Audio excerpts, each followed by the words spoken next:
Welcome back to the Lanterne Rouge Cycling Podcast, brought to you by Join Cycling for the Tour de France Stage 3 recap, a sprint stage from Piacenza to Torino, one of the longest sprint stages we've ever covered, particularly in the Tour de France. Sometimes you have these in the Giro, 231 kilometers long, and it felt like every part of that, all flat, except for a couple of categorized climbs with offering 1 point, but the last one was 50 k's from the finish and only about 4%.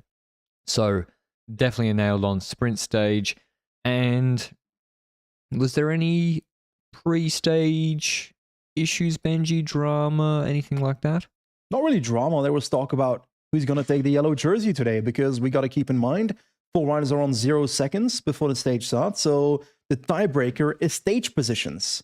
And I think Carapaz needs to take roughly 13 positions to get in yellow compared to Pogacar. Evenepoel 2 positions. Pogacar probably doesn't want to get yellow because they don't want to control tomorrow's Galibier stage. Vingegaard, same story.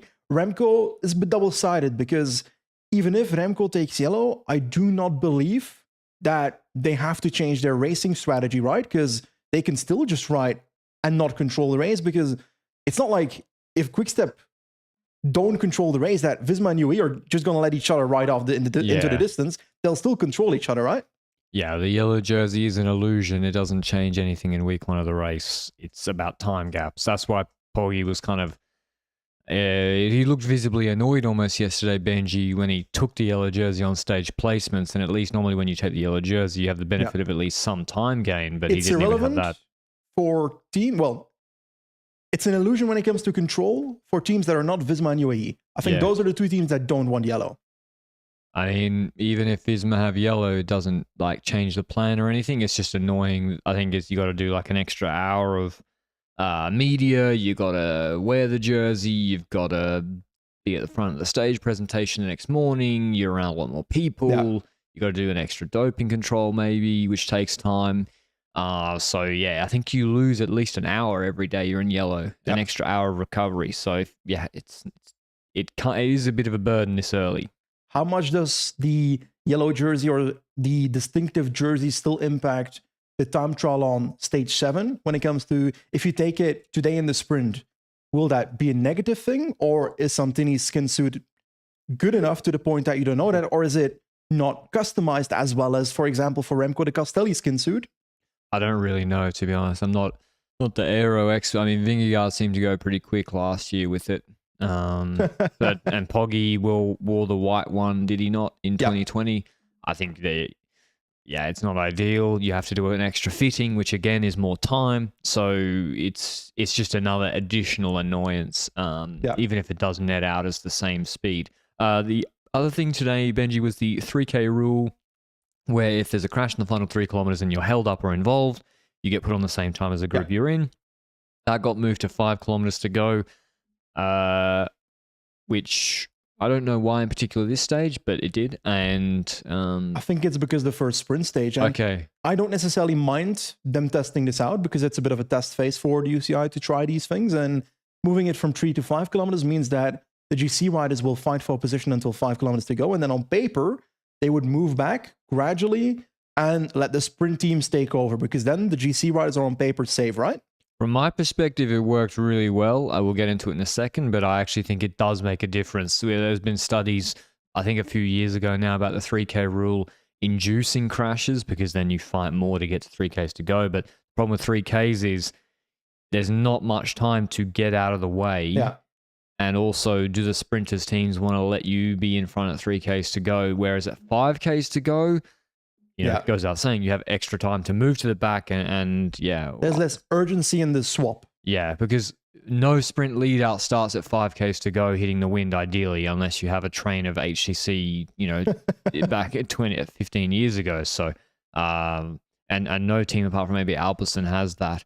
But yeah, nothing staged. There was a bit of words between Pidcock and Pogacar via some journos, which was, kind of amusing, but really not much. I mean, people talking about yesterday, but tomorrow's the next GC day. So we're looking at Carapaz. Ironically, as you told me before, Benji, ironically, despite the 5K rule, there's actually a GC rider that's going to try and go for the sprint in this stage, because that's Carapaz for the yellow jersey. At least that's what EF said Marion Vandenberg would literally be the lead out for Carapaz. Which it's a bit of a shame for Martin van den Berg, but I do understand that the likelihood of Carapaz taking yellow on today's stage is higher than Martin van den Berg being competitive in the sprint at the end of the day. Yeah, that's for sure. That's for sure. So yeah, the stage started. No one jumped. ASO probably thinking, ooh, this is a problem because Arkea, they've been promoted to actually serious team that wins stages. DSM have, in theory, got Jakobsen, and Total is probably and UNOX, they don't go in these suicide breaks. Total should, in my opinion. Total is like, come on, know your place. Like, if you're bringing these guys to the race, whoever they are, some of them can go on the breakaway. Eventually they did. I mean, this is why if they dotted maybe another 3 or 4 categorized climbs on the course, then maybe Abrahamsen really goes in. He jumped and then stopped, and so there was no break. Rickard and Jaco Alula just start pacing, and otherwise we'd be there forever. Yeah, it was. If no one started pacing in the peloton because there's no urgency to do so, because there's no breakaway, then we could have been here at 10 o'clock doing these podcasts. So thank you very much to Alpecin and Jaco for pacing a little bit on the stage so that the stage would arrive home on time. But like you said, every now and then there were attacks, and there was a bit of a dropping back to the peloton directly after once those attackers got their goal. And the intermediate sprint game was a sprint between Philipsen and Pedersen. Pedersen took that. I feel like the Alpecin sprint train kind of derailed a little bit, is what Luke told us in the WhatsApp chat while I was climbing Col d'Ordino. So I'm trusting him completely on that. And Pedersen won the points there. So it's a full sprint point. It's like there's 20 points there this time, because like there's no breakaway. That's actually quite useful. That's the same as winning a mountain stage or coming, I think, 3rd in the final sprint. Yeah, but on paper, the green jersey people won't be winning mountain stages. Yeah, true. But 3rd in the final sprint's 20 points, I think, and then I think in a stage 1, which Pedersen sprinted in, that was a 30-point stage. I think you're taking 20 points there, so it's important to go for those. If you who was not sprinting there, I think Van Aert didn't sprint. So he's not going for green. I didn't watch. I was on mountain. So Van Aert's clearly not going for green. And but yeah, I think Pedersen has a really good chance, particularly after this finish, of taking green. If you look at the categorizations throughout the race, he's got a really good chance. But moving along, Grelier jumps to go in like some sort of later break on the hills. He's eventually caught, and then the GC team settle in for the biggest pissing contest you've ever seen. It's UAE and Visma both want the left-hand side of the road because it's the fastest. Why? There's a wind from the right, and also there's loads of roundabouts where the left side is way, way quicker. Yeah. So Soler, Tratnik are beefing. Bernard and Sivakov are beefing. Pollitt and Kelderman don't really beef. They they just ride normally. The funniest part for me was after the roundabout. So they're all fighting for positions, and every now and then UAE would, for example, be at the front. UAE had the left side for the majority of this segment, in my opinion. So they were winning the left side argument, because the goal that they have is, the reason that they want to be on the left side of the road and not in between other riders is so that they only have to protect one side of their GC rider. So they want to try and have their train on the left side so that Pogacar is protected by the road side on one side. Yeah. And then they can try to kind of protect Pogacar with a bit of a bubble of riders around him. So that's the idea behind it, to prevent them being caught up in crashes, etc. So that's the pissing contest we have. And after roundabouts, so on one end, there was UAE at the front. We go into a roundabout. They take the wrong side of the roundabout. And we see the Visma boys on the good side of the roundabout. I was shouting at you. I was like, don't do it, Jan. Don't do it. I don't know if it was Jan. And he did it. He closed UAE, and it just made everyone so angry. You were definitely shouting, don't do it, Jan. It makes no difference. And sometimes this is another good example of like teams often are creating the danger, the very danger they're trying to avoid. If UAE and Visma just ride side by side and say, we're just going to maintain this position, we don't need to sprint each other, we don't need to half wheel each other. First of all, both of your guys at the front can stay there longer, meaning you can get deeper into the final, and you're not left isolated. And secondly, there's not so much moving around and jostling for position and swinging to and forward, and guys trying to move up. But anyway, And then in the next roundabout, it was the other way around. And yeah, honestly, this pissing contest between Visma and UAE in those last 20 kilometers it's the biggest entertainment of the stage in the middle of it. Yeah. is the funniest thing that happened in this day. There was nothing else that happened, to be honest, outside of some attacks and the intermediate sprint. And we get to the sprint running now. We've got those GC teams fighting. I didn't see Bora really. They seem to be less involved, more to the back, more like we'll let it happen and we'll keep ourselves to the back, and hopefully that's a safe position. At Emco, similar story. We saw the EF train getting towards the front with major sprinter Richard Carapaz, El Jaguar de Tulcan. Does he need a new nickname for as a sprinter, or is a Jaguar good at sprinting? Jaguars are fast when they need to be. When they need to be, they can be fast, and that is Carapaz. Fair. But yeah, Tratnik moves up. He positions Vingegaard as well as Jorgensen. Pogacar's there in fine position too. I was worried a little bit when they came into the straight last. From 9Ks to 5Ks was 4Ks absolute straight. I was worried there were spectators. No, I wasn't worried. I was worried because there were spectators literally standing on the road on that straight, which was extremely scary with maybe, 6, 7Ks to go, especially as Poggy was right in the gutter. As a spectator, your picture or video that you're taking is not worth more than these riders staying upright. People at music concerts and cycling, it's like, what are you doing? And that woman, that Egypt yesterday, had her phone out, got knocked out of her hand, and then she tried to go into the peloton to get her phone. So fucking stupid. I know it's instinctual, but I don't know. If you stand, I don't understand. Again, I've said it many times. I don't understand the mentality to stand there for 6 hours or 5 hours, wait for a race to come, and then don't watch it. But I think the rules when it comes to going to the race is pretty straightforward, right? 1, do not touch the riders. 2, don't stand on the road. 3, don't use flares because you look like an idiot and it's fucking annoying. 4, animals on a leash. That's 1. And the last one I can think of is phones. Don't use them over the barriers. Or over the roadside. Don't extend your arm over the barriers or into the road. I also probably wouldn't take a dog to a Tour de France stage in 35-degree heat. But that's bad for the dog in the first place. Me personally. There were unfortunately some crashes. It's almost an inevitability in these high-speed sprint stages. Pedersen went down. We saw it was out of a roundabout where the two waves came together. I think he had either chopped his own front wheel or got chopped. He went down very, very hard, but he did get back up and came back. Armirel crashed. Coming out of the gutter into a roundabout, not at particularly high speed. He seemed okay. MVDP then had a mech, which is important. I would say Alpecin, Benji, they because this is a UAE style sprint until the last K, wide-ish road, space to move up. Like UAE sprint, Alpecin went with their strategy of not coming to the front too early. DSM were at the front very early, as is normal for them. Alpecin never got it together. No. This sprint. They never got it together. Now, maybe that big move was eventually coming, but MVDP then having a mech with 6Ks to go, he was never coming back. So now you're missing your last man, and they never even moved up. I could see they were trying to move up with one rider, and so they had a bit of a nightmare, actually, their lead out today. Exactly, and we see other teams also. We have in the middle Lotto by their side. I was looking for, is Wout van Aert in a sprint? Didn't really see him initially. I was trying to figure out, is Groenewegen there? Does he still have a lead out? Is it Mesgets? Is it Matthews? Actually don't know who was the last rider for Groenewegen today, but I'd like to know for the sake of the next couple of sprint stages, because I'd love to know what the order in the lead-out train is.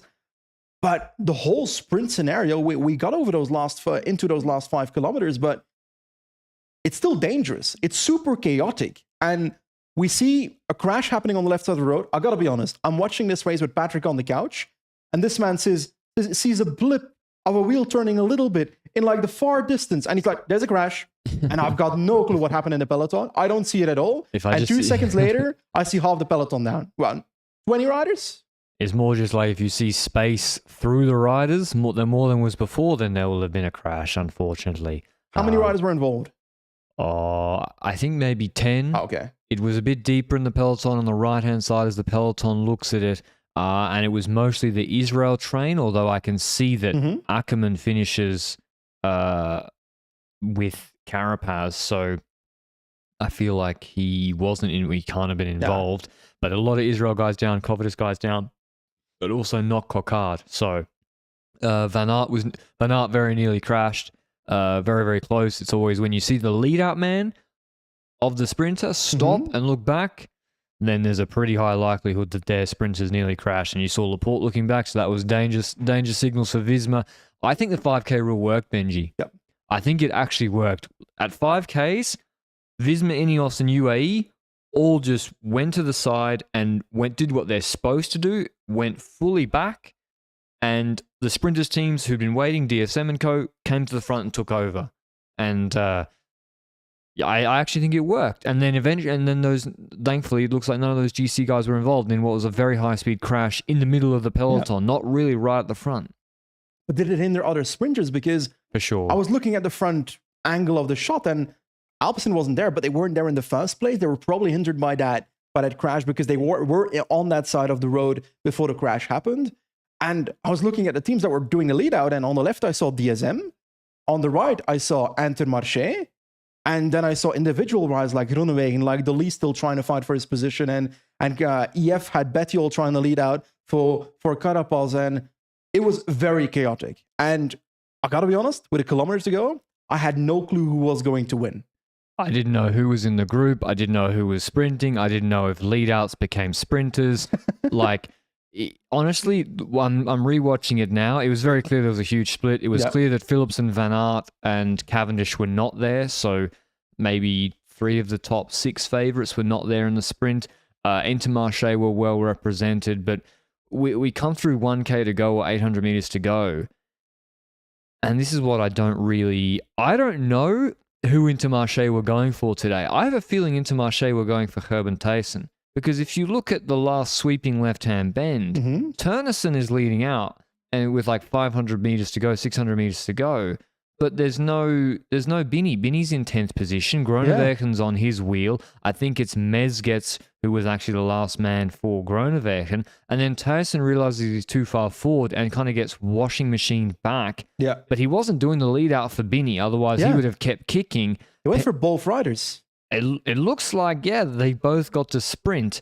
And then because Thijssen was on the front too early, he just didn't become an option. Bennett's lead out gets swamped by Sturven on the left-hand side, but Pedersen didn't follow Sturven initially, and he eventually finds him. Sturven kicks again. Groenewegen's on the barriers at 250. Binny's in front of him, so he has more space with his wheel in front. And then Pedersen launches 200 meters to go. Binny comes out of the wheel, goes back to Pedersen's wheel a little bit. Pedersen's swinging all over the road, actually. And Binny just has enough space on the barriers to come underneath him. Gaviria coming on the right-hand side. Groenewegen trying to slip through, but Biniam Girmay wins what ends up being a reduced bunch sprint, because of hills, and a historic win for him. Huge win for Intermarché. Thijssen realizes he's won after not really sprinting at all. Richard Carapaz finishes 14th. A word on that in a second, but yeah, just a great sprint from Binny, Benji, and this is what, for a man who crashed twice in the Giro before really getting to show what he could do, this has got to be almost sweeter than winning. It has to be sweeter than winning one of those Giro stages. I'm not even sure the plan would have been for him to come to the Tour de France were it not for that Giro disappointment. Exactly. It's like, it's as if it was written in the starts. It's weird to say, as if it was written in the starts for him to crash out of the Giro, then come to the Tour de France instead and win the stage. Because without that crash, he's probably not riding this Tour de France. We see this sprint. Intermarché is investing their whole lead-out train into Gerben Thijssen, and Biniam's the one that wins.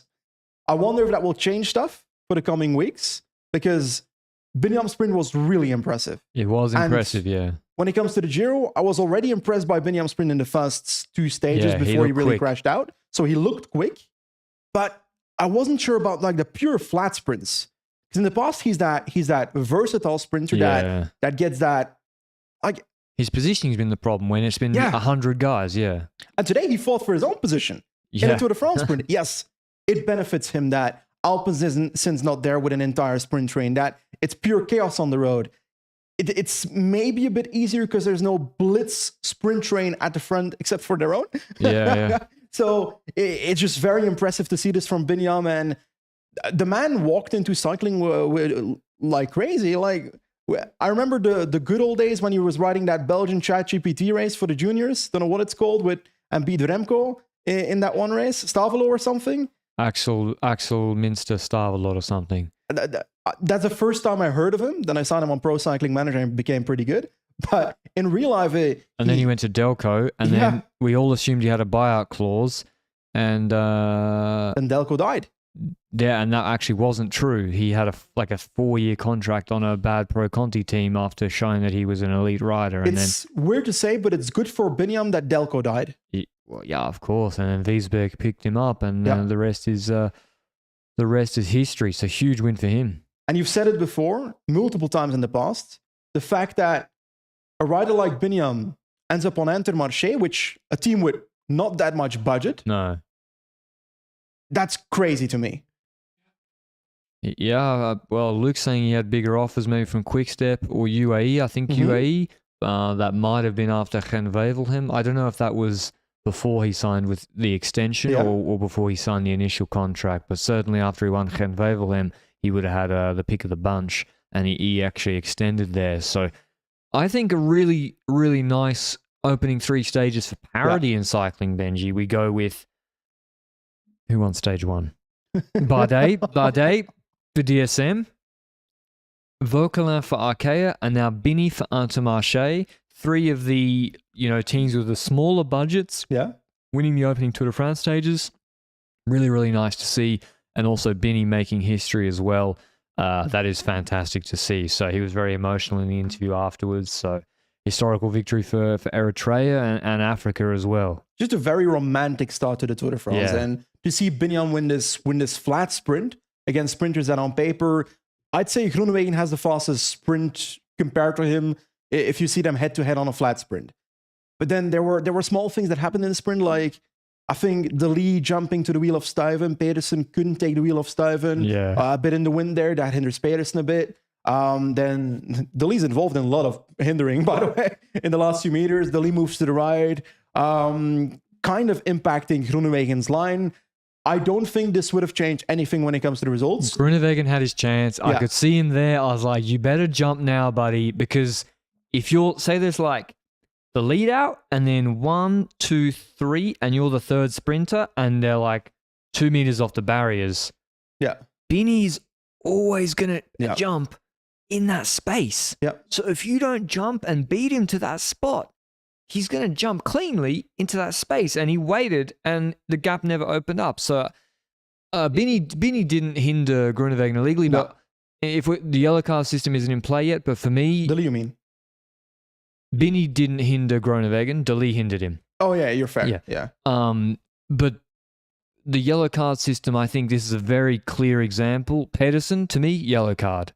Because he starts his sprint on the other side of Stuyven. So he jumps from Stuyven to the left as he's looking at it. Almost to the left third of the road. Then he decides he's going to cross all the way back to the other side, and he leaves just a bike length opening Binny. And so he doesn't close Binny, but we have to have sprinters sprinting in a straight line, Benji. Yeah, but that's not the rule. The rule is you need to have danger, and if you leave space like that for Binny to pass... Yeah, but the consequence of that action is you're endangering other people because you're creating a wave, and then, he needs to sprint. I think it's a yellow card. I get that. It should be a yellow card. But for it to be a yellow card, I think the rules need to change. Probably, yeah. And De Lee maybe very marginal movement, but in the end he does move and hinders Groenewegen, but that can happen on the barriers. It's not like a huge swing, and I understand why he did it, but is that... I also don't know what is the yellow card offense, Benji. Well... We don't know. There's a list of it. They've adapted the rules. It's now in the rules that specific actions can have yellow cards. By the way, if you don't know what the yellow card system is, it's been introduced or will be introduced on the 1st of August. So it doesn't count yet, by the way, for the Tour de France. It's going to be the 1st of August, if I recall. And then if you get X amount of yellow cards, you get a suspension of X amount of days. If you get, I think, 2 yellow cards within the same stage race or 1-day race, you're out of the race and suspended for, was it 7 days? 7 days, yeah. And if you have 3 of them in a 1-month period, then it is 14-day suspension and a disqualification from the race that you're in. If there's 6 within a year, then you're getting binned for, shockingly, only 30 days. But those are then, to be clear, if you get, for example, to win the Tour de France and you get disqualified, those 2 don't count anymore within those 6 in a year. I don't know. Is that right?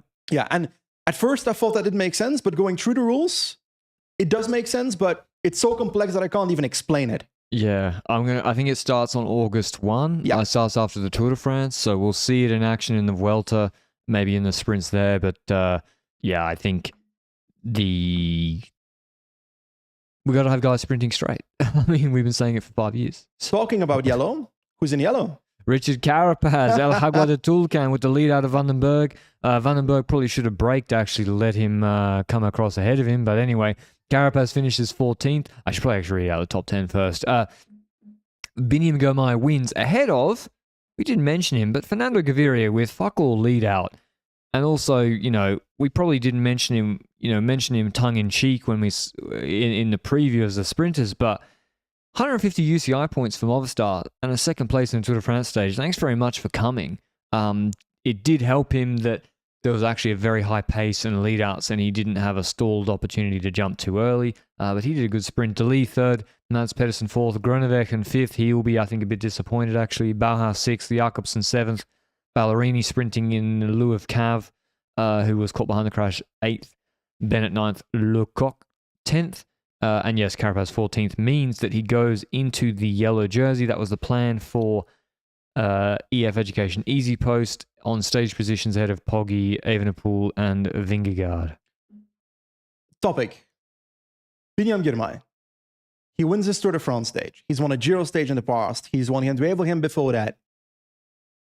I would like to see victories by Biniam inspire more riders from Africa to be able to reach the World Tour level, or more teams to scout in that area. But I haven't really seen that too much after him winning that Giro stage, after him winning that Gent-Wevelgem stage. Is that, yeah, we have a Berge, I think, on Jaco. Yeah, they all come to Italy first, It's like, what is the main problem? Is it visas? Visas with Eritreans is a bit more difficult than some other countries, obviously. So that's one difficulty, and it's also access. But it's not just Eritrea. It's just generally speaking that teams scout in their places of expertise or places that they're familiar with, and that's I think a flaw and wrong from teams. Like when I just look sort of country agnostic and look as broad as possible. But yeah, but it's also normal. Visma signed Dutch and Belgian riders. Yeah. Lotto signed Belgian riders. UAE signed Italian. If there's a good Italian UAE, we'll take them, or a Spanish rider. And that's why having a team like Quebeca back in the day was very special, because that's a team that especially looked for African riders to try and bring that to a new level. And I feel like Q36.5 came back, but it doesn't feel like that team Quebeca was on that regard. No, and it's not like half the riders were African either. Chat mentions Froome. No. Froome is Kenyan, but yeah. He, EF Education Easy Post, they've generally had a wide variety of countries, but it's also Benji, the cycling is an expensive sport, and like running, in Kenya, Ethiopia is bigger because you could also, if you're thinking like long-term money ball, you'd be like, we have all these elite athletes. And of the run, like, there's a lot of money in cycling in terms of prize money. Like, the 50th best World Tour cyclist, they're making fucking bank. Like, they are making really, really, really good money for what you would consider their world visibility. 50th best runner in the world, they don't make in the 10K. They don't make the Olympics, maybe, especially if they're Kenyan. I mean, good luck when Kenyan Olympic trials, good luck. So you've got all these elite athletes who probably don't make it, and you think, oh well, why don't you put them on bikes? And then they got VO2 max 90, whatever, and that's obviously physiologically a little bit simplistic, but it's just also just a money thing. It's a racing, it's not just like you can put someone on a bike and they're going to be in the World Tour peloton fighting it out in 2 seconds. You look at the GC riders today in this sprint, it's more than just the watts you can push.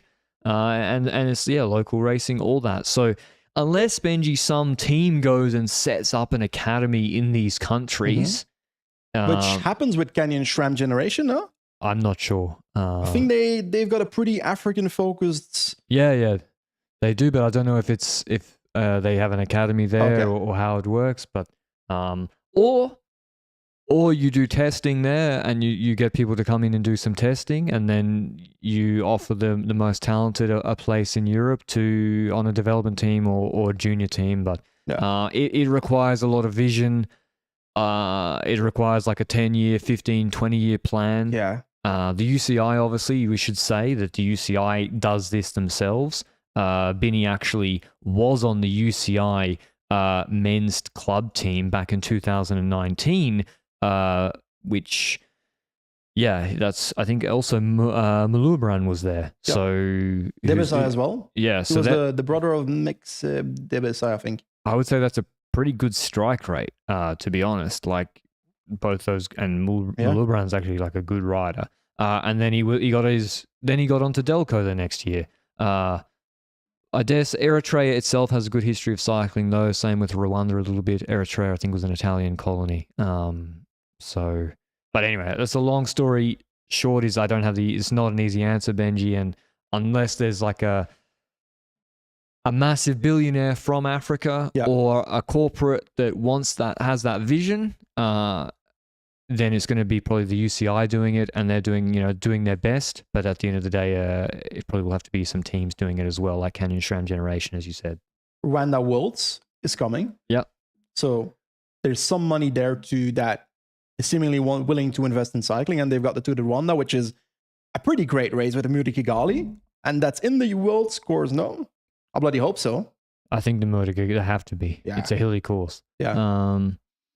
Okay, anything else from this sprint stage? Not as maybe overall entertaining as the previous days. We don't really have any answers as to Philipsen, Cavendish, Van Aert, and others in the sprint. Would have been probably nice to see what they could do. I dare say the Alpecin lead-out was nowhere near as dominant as it was last year. That's one little answer, although they might have just been caught behind a crash. And MVP was gone. That didn't help either, but he's not the man to put them in position in the first place. Fair. And it was curious that Ricard was riding early. Yeah, but then if Van der Poel is gone, their train switches, eh? Yeah. So maybe the rider that was supposed to put them in position didn't do that anymore, because then he's the third last man. Yeah. Anyway, not defending them because they were in a shit position, so. Next stage? Next stage 4 from Pinerolo. We get into France. The Tour de France really begins. Pinerolo to Valois. They cross the border. I don't really know where. Maybe over Sestriere is the border. Somewhere around there. Don't really know my borders. Sestriere is 40 k's long, 3.7%, up to 2,050 meters, a stepped climb. It's got like 4 or 5 k's at 6% at the end. So really, it actually, even though you're like, it's only at 4%, but there actually is basically like false flats and then actual 5-6% horrible long climb. Descent, then up the Col de Montgenèvre, which is 8.3 k's at 6%. Both of those are category 2 climbs. And that has a steep section in the first 3 k's. The 2 of those k's are about 8% on Montgenèvre, so it starts reasonably hard. The intermediate sprint, by the way, is at 20 k's into the stage. So ASO is, I dare say, trying to help Philipsen out there. I think Mads Pedersen might be a bit annoyed at that intermediate sprint placement. He would have hoped it's after Sestriere or Montgenèvre, but anyway, they did the same last year, I seem to recall. The Col du Galibier then follows Genèvre, which is 23 k's, 5%. It's on the big road, and then they turn onto the last 6 or 7 k's, which are actually, or 8 k's, I think, which are about 6.5%. So I would say it's harder at the end. The first part of the Galibier really is not hard at all. Attrition. Yeah, it's just burning energy, frankly. You're not going to make any gaps or anything like that. And it's up to 2,600 meters. It's the Souvenir Henri de Grange. I do think it is double points on KOM. I'm not sure about that. The rules don't say that. They don't? No. Okay. There's also a bonus sprint on top, 8, 5, and 2 to induce even more GC action. And it's an HC climb. So a lot of points regardless, and then a descent with almost no flat to the finish. 140k stage in 120 kilometers of this stage, 4,000 meters climbing in 120 kilometers. So in terms of intensity, very, very high. In terms of difficult Steep sections, no, not there, but a lot of long climbing. I don't really have a good handle on this stage, Benji. I really don't know what's going to happen. I don't either, because on one end, it's a relatively short stage. So if you want to win the stage, it's controllable. But then who is going to control? You've got EF in the yellow jersey, which... Is EF a team that would want to honor the jersey and try and keep it with Carapaz? Which I think, yes, actually. How do you keep it? I think you keep the breakaway under control. No, don't you let the break go and hope that Poggy doesn't take bonies on top of Galibier in the sprint? It depends, eh? Because like, if you look at the race, then if the breakaway includes riders that are close, they'll have to control it. Yeah, then you have to. I mean, try to do what DSM did. True. Ideally, you get a breakaway that has riders on 20-25 minutes. Yeah. That's ideal. Then you got the bonus seconds to Pogacar, and then you hope that disincentivizes Pogacar and Vingegaard of going mental on Galibier, which not sure that will do it, but... Because like, even if you think Carapaz can hang with Pogacar and Vingegaard, generous, I would say. Generous, but correct. even if you think that, no way they think he can outsprint Poggy on top of a bony sprint. Do you not then try and bet on two things and put someone in the breakaway as well that could take Jersey? I don't know. Don't know who's close at EF. I would put Healy in the break, or who's good. Who's actually quite good on these stages. Rui Costa. Paulus as well. Paulus, he's close. Yeah, Paulus on these gradual climbs. I don't know where he's on GC. I'm checking. I reckon he dropped badly the other day. He's on 1 minute 51. That's a mistake. If he wanted to go for the stage, but I don't know where Costa is either. He might be too close on. I feel like EF are kind of, if they're in yellow, so I'm not going to say they're making loads of mistakes, but if they're trying to win stages as well. Okay, being in the jersey for a day is nice. Yeah. But they're here to win stages, and having Paulus, Costa, and Healy so close on GC before this stage is a mistake. It's a planning mistake. Unless, Benji, you're happy to lose yellow to your own rider. Yeah. So that's the thing you want. Because like Visma and UAE don't care if Nielsen, Paulus, or Costa or Healy take the jersey by 4 minutes. So maybe it's not a mistake and you just swap it to that rider. I think that's a strategy you try to do. You try and put your own rider that's close in GC in the breakaway. You hope that, or you try to make that there's no other riders that are close in GC in the breakaway, or hope that Paulus can drop them on the climbs. And you try to get your teammate your yellow. Sure, Carapaz loses it, but it's still within the team. Yeah. And then Carapaz can... And you can keep it for a few days then. Yeah, exactly. But EF aside, the two main teams that we're looking at is UAE and Visma. And when it comes to Visma, I'll give you my take. I find it hard to guess with both teams, by the way, what they're planning, because... Actually, I'm going to start with UAE. UAE, we've seen in the last few days that they've used Yates to lead out Pogacar on San Luca. Ayuso and Almeida have been riding basically their own race, so... Yates kind of dropped them on San Luca, so it's kind of a mixed signal on they're still keeping their potential co-leaders, but they're also actively killing them. And Ayuso in the sprint today was like up there like a GC guy on Poggy's wheel, not taking a pull, staying safe. So I wonder whether UAE has this master plan of, did we try to keep our co-leaders close in GC because we want to try something on the Galibier stage with our multi-leader strategies? That's a possibility. But this is a stage to do it if you're going to do it before one of them is inevitably going to have a major issue. But Almeida is not the guy you send in the breakaway on a stage like this. It's more Ayuso that I'm looking at as but then... Oh, you mean in the break? That's an option. Like an attack halfway the stage, I'm not sure how effective that's going to be, because Visma is just going to go to the front. Vingegaard's not going to react to Ayuso and Almeida. You're going to see the train of Visma going to the front and starting to gradually pace behind him. Mr. Lemon. Mr. Lemon will just pace a minute behind, and these climbs are 5%, 3%. Like, it's not...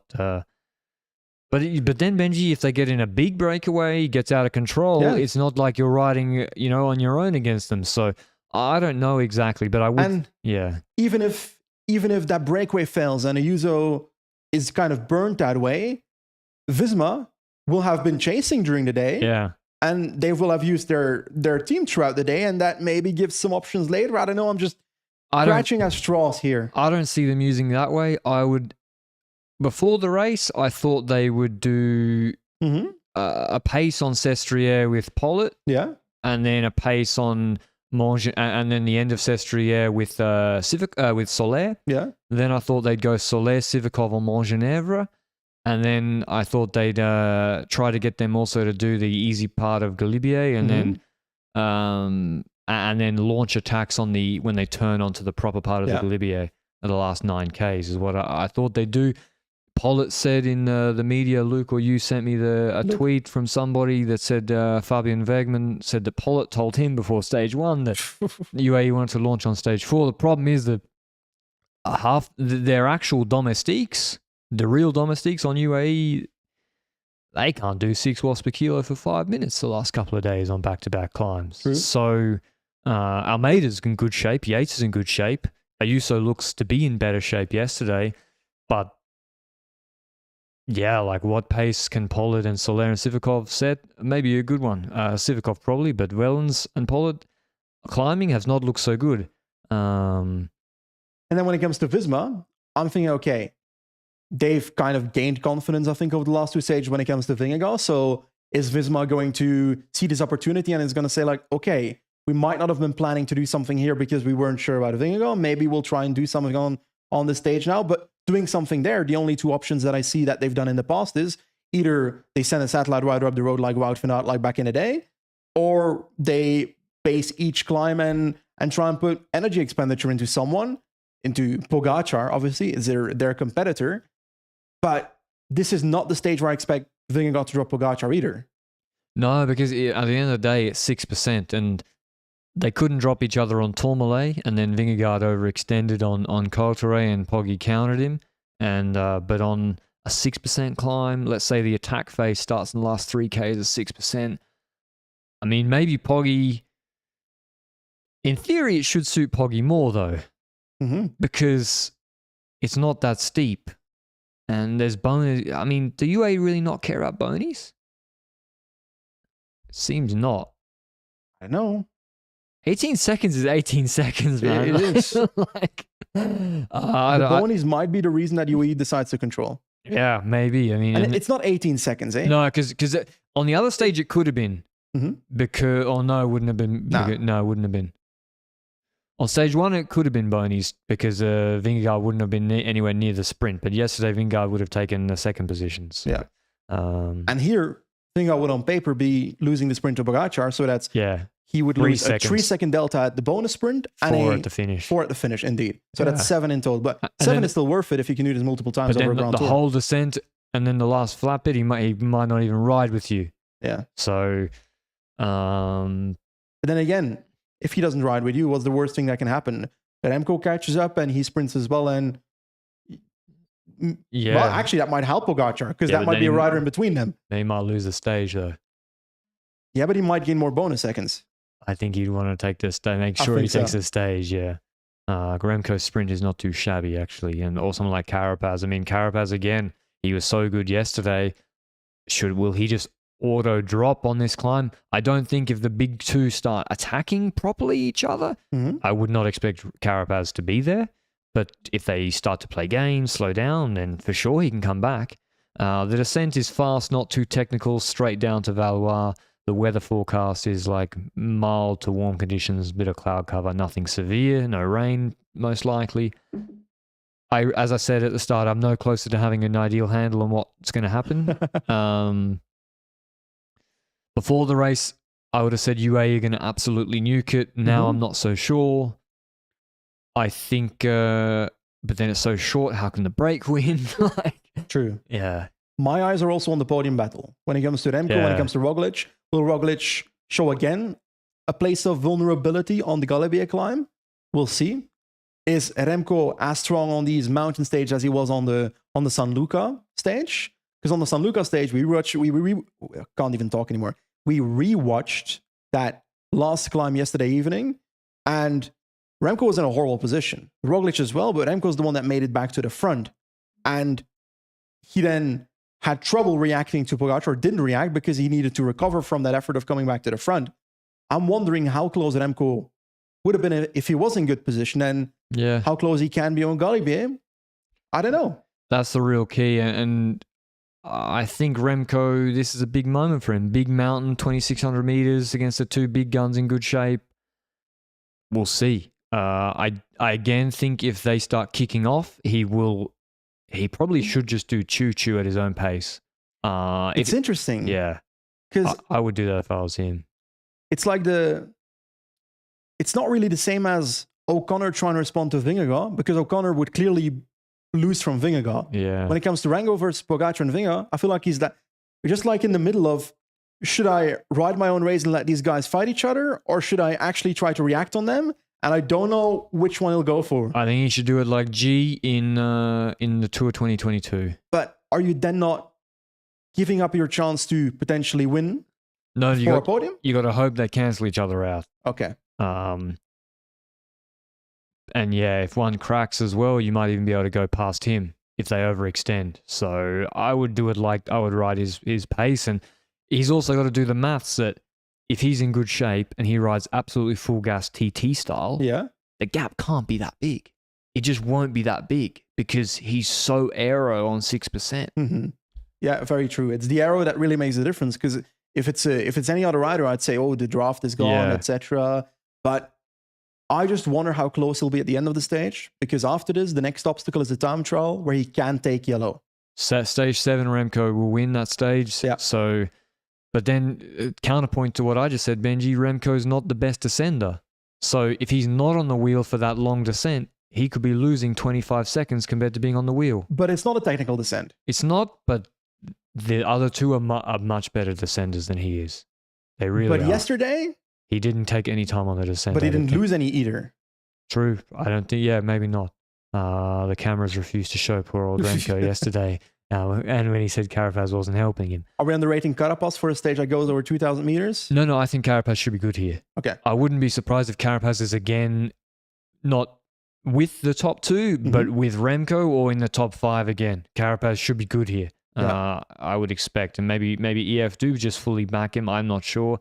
This is a big test for Carlos Rodriguez. Okay, you can say Bologna didn't suit him, but he shouldn't be getting hard. He shouldn't be getting put into group 3, group 4 here. Yeah. That's really not good enough. Bernal is also over the 2,600 meters. You know, do they then move him to co-leader if Rodriguez suffers here? I don't know how they'll play it. Pidcock, also 21 seconds in GC, I think. Yeah, Pidcock, like this is the stage I said he could win from the breakaway. Too close. Now he's too close on GC and he won't be allowed on the break. And I don't think it's going to be slow enough that he can just attack over the top for a descent victory. Roglic is also, this is a cliche, Benji, but yeah, you shouldn't be winning the Tour tomorrow. Normally, I don't expect anyone to win the Tour tomorrow, but maybe Poggy just rides away. But if you really get dropped tomorrow, that's a bad sign. Yeah. When it comes to other riders, I think Felix Gall will be good on the climb, but shit on the descent. Yep. I think Almeida should be much better on this than on the San Luca climb. Yep. Ayuso was better on stage 2 than stage 1. I don't know what to expect from him on stage 3. I think it'll be fine. I think it'll just be like fine. Is it better? Is it better that it's a super long climb? Because I feel like Ayuso is kind of like Del Toro, where the longer the climb is, the more he comes back. For UAE, I think it's better than the punchy stage yesterday, because the fight for position into the base is not as impactful. They can move up. So yeah, tomorrow it does suit them more. I think actually will suit their leaders more. Who are we picking?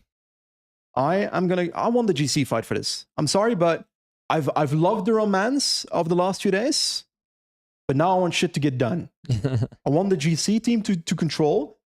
I'm gonna bet on UAE, and I still want to get a surprise winner though. It doesn't really work that way, does it? I think Pogacar is gonna win the stage. Okay, I'll go with Vingegaard winning the stage.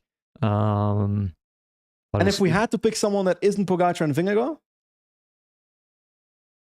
based on yesterday, you'd go Remco, but it's a very different stage. I'll go Almeida. Makes no sense, but I'll do it. I'd go probably Yates then. But then the descent for little man, I don't know. But Yates is probably the third best climber in this race, so I'd go Yates. Do we not believe in a breakaway? Because I feel like we did before the race started. I did, but I don't know. Like 40K, how long is 40K's up Sestria? An hour and a half? Yeah. Like, holy shit. Like, an hour and a half just out the gate of false flat to 5% climbing. It really depends when Yeah. the break goes, and who's in it and who controls. If Pidcock, if I'd seen guys deliberately losing time who I thought had a chance, like Pidcock, then I would be like, he's going in the break, he's going to win. Maybe Kwiatkowski goes in the breakaway. I don't know, but yeah. With a stage like this, with a descent finish, I actually kind of like Carlos as well, but he hasn't shown that ability to be close to anyone anyway. So it's kind of like I don't see it quite. I so don't much. see it either. Yeah. I don't think Poggy will make that mistake again. Vingegaard indeed made the mistake by not being first wheel through that corner. But okay, I've got Vingegaard. Benji's got Pogacar. We're hoping for GC action and a GC winner of the stage, and maybe it'll indeed be more than that. I'm sure there will be gaps, whether they come back on the descent, whether people press the advantage. I do think if you're Ineos and Rodriguez feels good, I already said it on stage 1, when you see Ayuso struggling, you put the knife in. If your goal is podium, now maybe their goal is to win the Tour de France, in which case don't do it, but if your goal is podium and you see Almeida, Ayuso, Roglic weak, Yates, another Yates, I would put the knife in.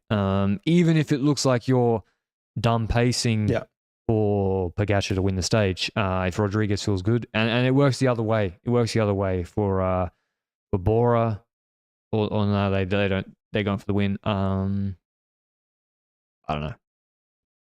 One final thing before we finish it off. We've had 2 watch-alongs on stage 1 and 2 on YouTube. So basically, we watch the last hour of the race in front of our TV, and we live stream our reactions to YouTube. So you can check that out, be in the chat and so forth. Use us as alternative audio, kind of. Yeah. But are we going to do it for tomorrow's stage? Because we didn't do it for the sprint, because let's be honest about it. We didn't feel like doing it for a sprint. Tomorrow we'll do it from the base of the Lottery. Okay. So we'll do the last 40 kilometers, which should take about an hour and a half. I'm doing my Vito for 45. I want to see some of Lottery. Okay, we'll do 45 kilometers then. But yeah, that was the sprint stage today. Big GC stage tomorrow. Hope you enjoyed it as always, and we'll see you with the recap of stage 4 then. Ciao.